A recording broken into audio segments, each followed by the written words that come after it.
with other therapists or teachers or anything like that. Like I said, I was working on my own, so it was mostly me coming up with the ideas, coming up with the specifics, and me testing it out. Is really just me.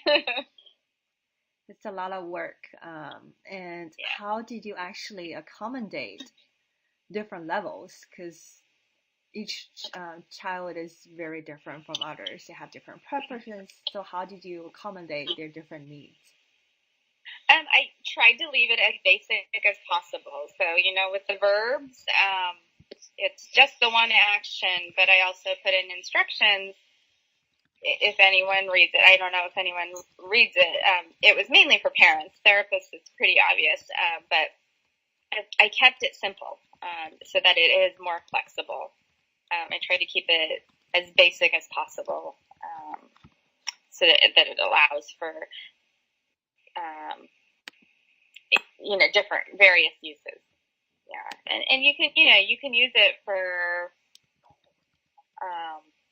you can like verbs. It's early intervention. It's a basic concept, but you can also use it with older kids. If you wanted to work on past tense, a little bit trickier, but you can pick the words that you want to use, whether it's irregular or regular. But you can use it for past tense verbs. So I just try to keep it simple and basic. Mhm. I would like you to elaborate more on what are your factors of consideration to determine whether it's simple, whether it's flexible. So, like, what are you considering in terms of design when and you want an app to be simple?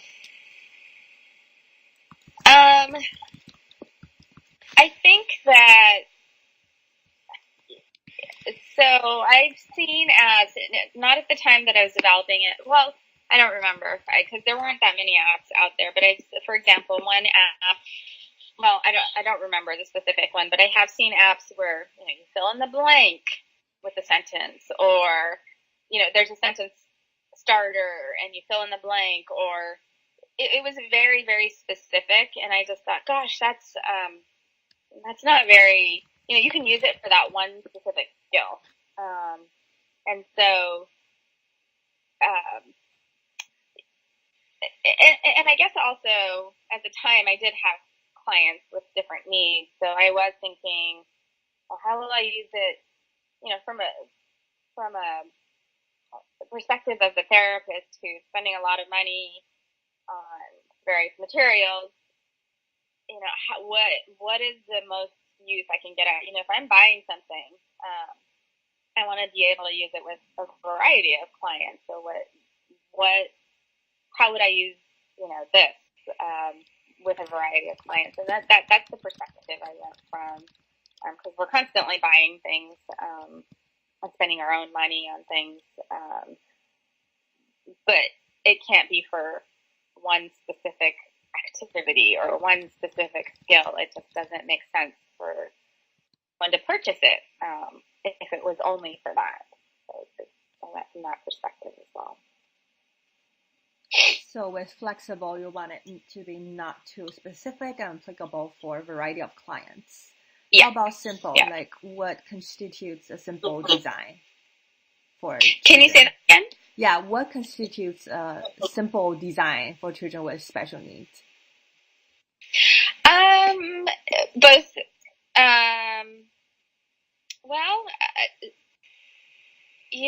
as I think simple is, kind of starting at the very, very basic level, keeping it clean,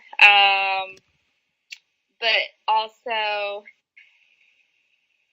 being able to control it. There's a lot of control from the therapist perspective, at least, where you can control a lot of the features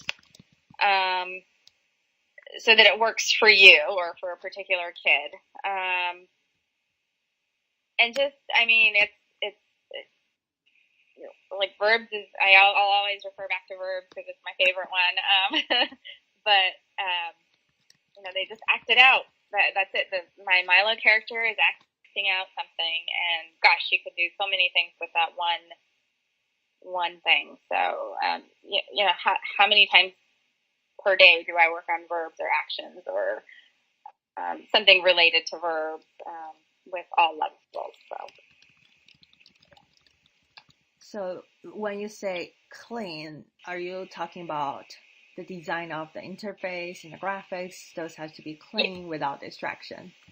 Yes, absolutely. And that was one of my requirements was that, I know other apps, not necessarily speech ones, you can download them for free and then there's ads. And that was my requirement flat out that I cannot have ads on there. That is just not a therapeutic tool with, ads on there, whether it's, I think people would prefer just to purchase it straight out with no distractions because, then therapy becomes less efficient and practical. So both the images themselves and the features, I think, a clean look.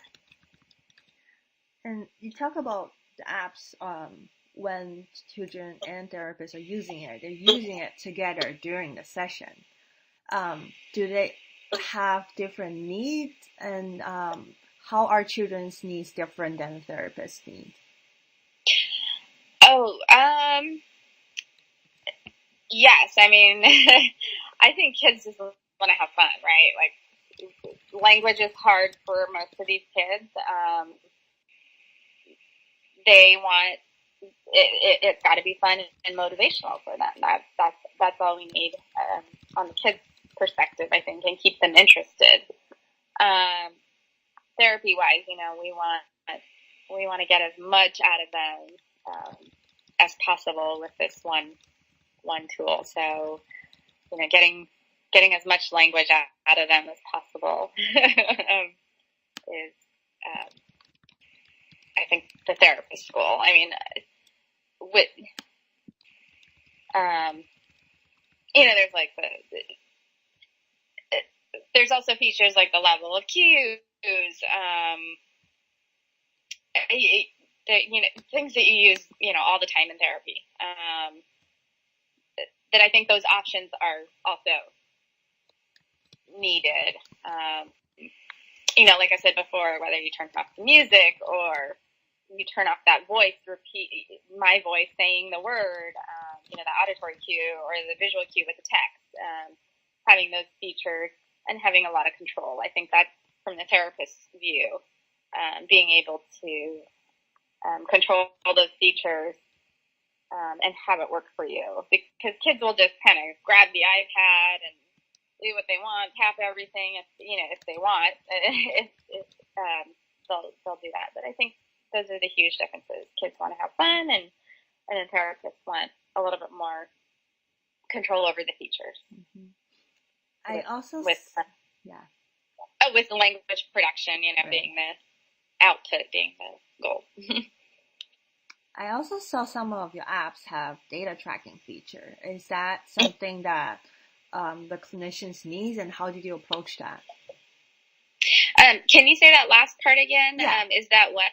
How did you approach the data tracking features? Because some of that are available in your apps as well, especially for the Artic. Yes.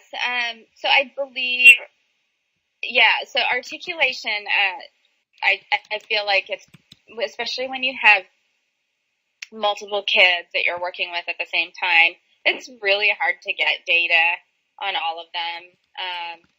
So it was just an easy way to articulation, particularly because you have so many.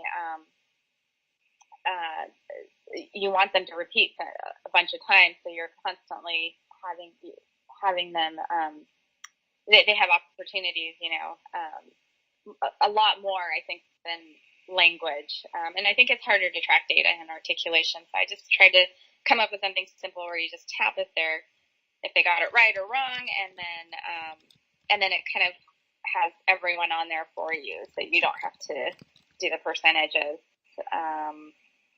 for multiple kids. Because even now, if there's not a data tracker, I just try to do one kid at a time, and just rotate the kids. So data tracking is really hard in general. So I thought that was good for that.